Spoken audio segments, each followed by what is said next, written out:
Hello, DM. I apologize for the delay and also for how disjointed this explanation may be. But I had something in my head that I wanted to do to get you a more concise and well put together explanation. But with all the running around I'm doing, if I wait too long, the explanation is going to end up either not happening or coming like an hour before the session.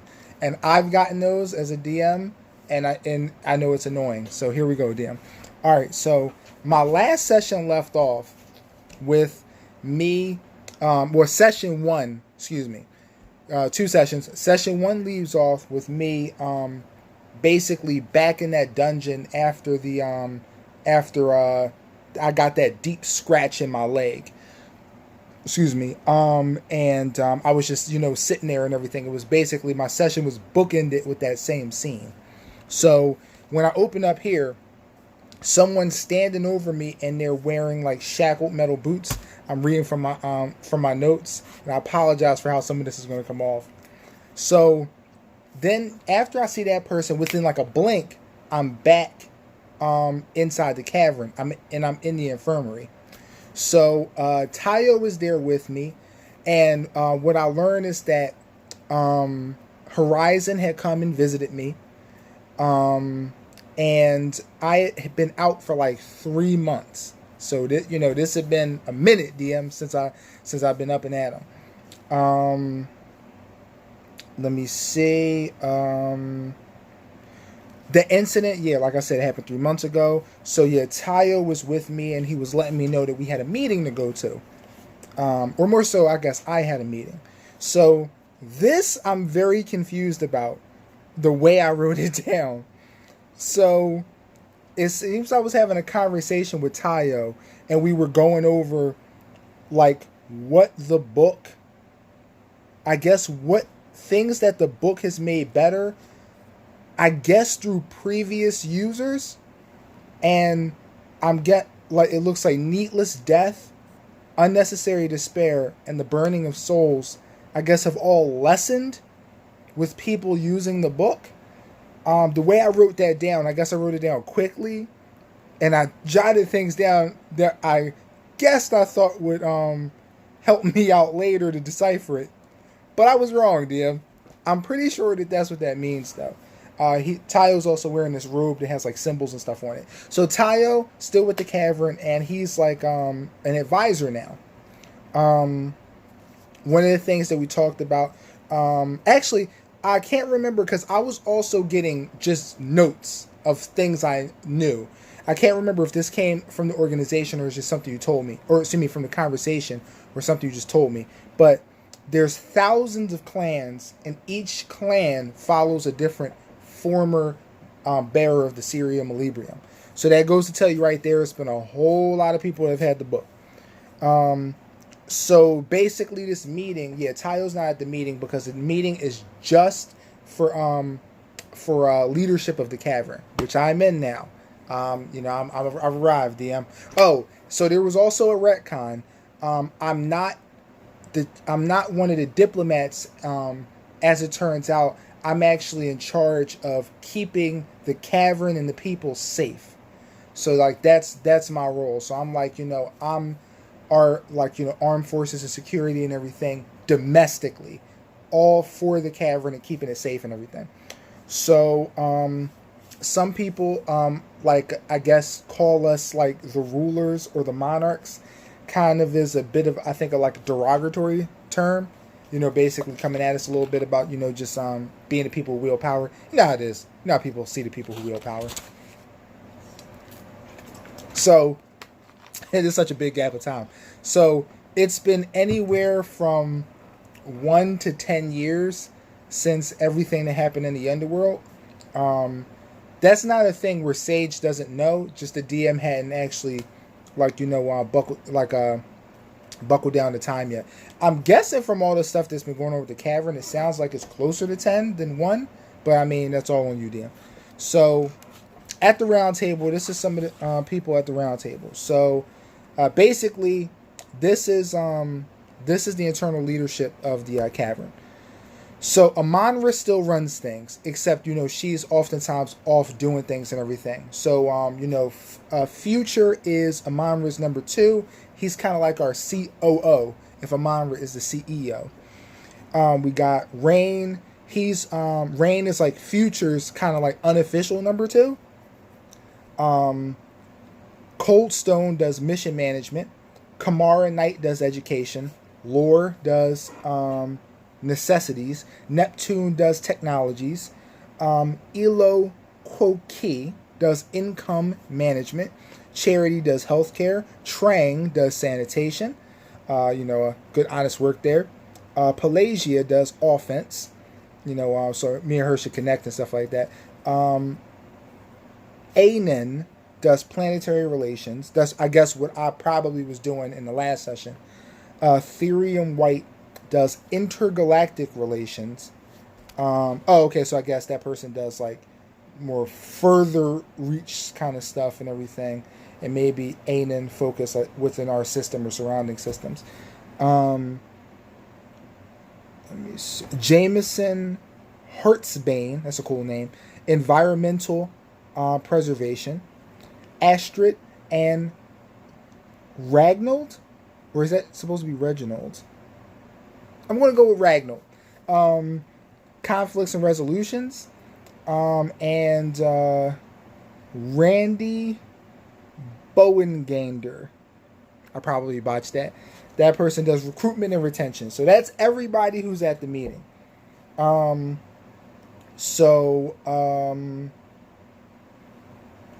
doing another meeting in 2 weeks after this one. So basically, when we had... Sorry. Oh, wait, hold up.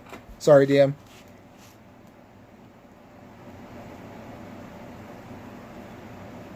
Okay, all right. So, actually, more specifics about the meeting. So, the Church of Atiru, which came up in the session prior, the Church of Atiru is a possible threat. We just kind of like noted that this meeting was very much like kind of like a bullet point meeting. It wasn't like we weren't going significantly in depth with a lot of different things, but that was kind of basically what came out of that. Cold Stone, basically Cold Stone is in a kind of position where he's got a lot of missions in the pipeline. He's moving stuff around, so he's very hesitant to lend any of his people out there to do anything. It's like, look, guys, I got a lot of fires. I got a lot of irons in the fire, and I can't just keep loaning people out. That came up at the meeting. No solutions or anything. He just kind of was saying it. Within a 1 week, Future wants suggestions for Atiru infiltrators. So that's kind of what he was, looking for and everything. While Cold Stone's group kind of got tapped because, that's just a good place to go for resources. But, Cold Stone was kind of like showing his reservations. I don't actually have any people, so my department is just me. I have no people to work under me, no support staff, nothing. So I have to build everything from the ground up. So other than suggesting, hey, go to this other department, I don't have anybody to contribute, or obviously me. But we were looking at sending people into the Church of Atiru to actually go into it and actually start figuring out if the organization is a threat and to what level of a threat it is. All right, so Anan. So Anan was talking about, yes, he's being hunted by this silver dragon named Sarayu. Basically, what he was explaining, I'll read some of the stuff I have here. So 18 months ago, Anan killed Sarayu with his brother's dagger.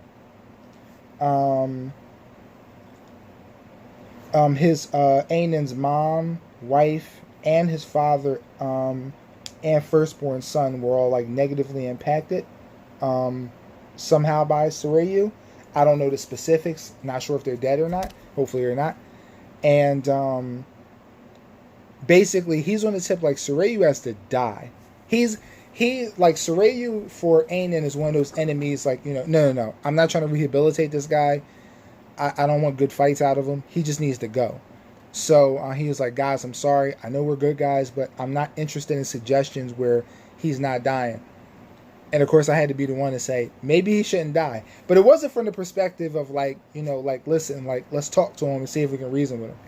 It was more so that, like, listen, if you've killed him and he could just come back, that might not be a feasible way of getting rid of him. I mean, death is typically our go-to thing for taking pieces off the playing board. But if he's going to come back, then we might need to find some other way to bind him or lock him away or something so he's contained. The important thing is that he doesn't come back. Anan seemed receptive to this. He understood where I was coming from, but he still was kind of going back to his first instincts of Sorayu has to die. That was basically it for the meeting. I don't think I really brought up anything like my mission related to the Church of Atiru and everything, but I mean, we already know that it's a possible threat. So some information that was given out to me. Jasmine used to be the deputy of offense. She is still with the Cavern, but she doesn't do that anymore. Corey and Mo are retired.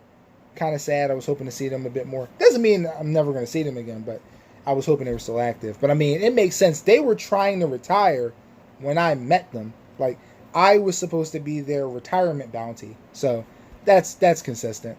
It is what it is. Dawn is active in field missions. Kamara Knight. I didn't write anything here, but I know Kamara Knight is the one who I cannot remember the names for these people, if they're like avatars or something like that, but basically she's one of these people who, if I'm not mistaken, she could become Unitaria down the line. Now, I'm not sure how that works, where it's like a thing where she becomes the goddess of deceit and corruption, and then everyone, just reveres, like, that's the goddess of deceit and corruption now. Kamara Knight is the name of that goddess. Or is it a thing where, once Unitaria is replaced, Kamara inherits the mantle of Unitaria. Kind of like, whoever holds his hammer, and is worthy shall gain the power of Thor. And it just makes you, and you're Thor after that. Like when Thor lost his hammer recently, he was just going by Odin's son. He wasn't calling himself Thor anymore. So is it like a thing like that? I'm not entirely sure.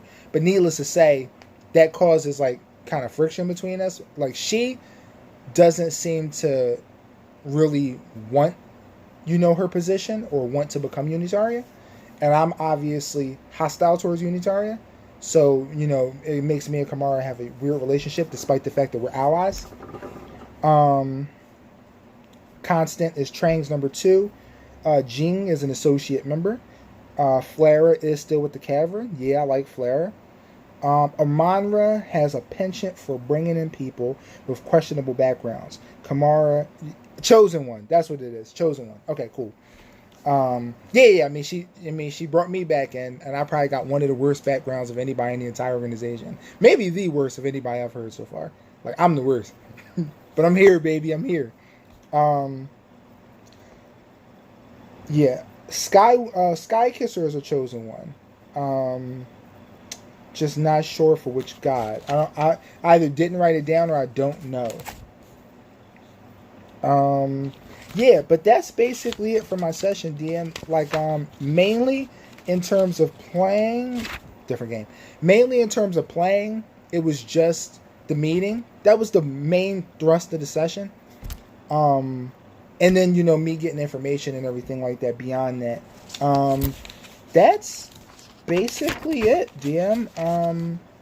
I paused when the meeting ended, and that's where I will be picking up. So sorry for the delay. Sorry also for quality of the session. There's a session. For the quality of the explanation. I appreciate the quality of the session. And that's it, DM. If you got any questions or anything, just let me know. And I hope this is sufficient.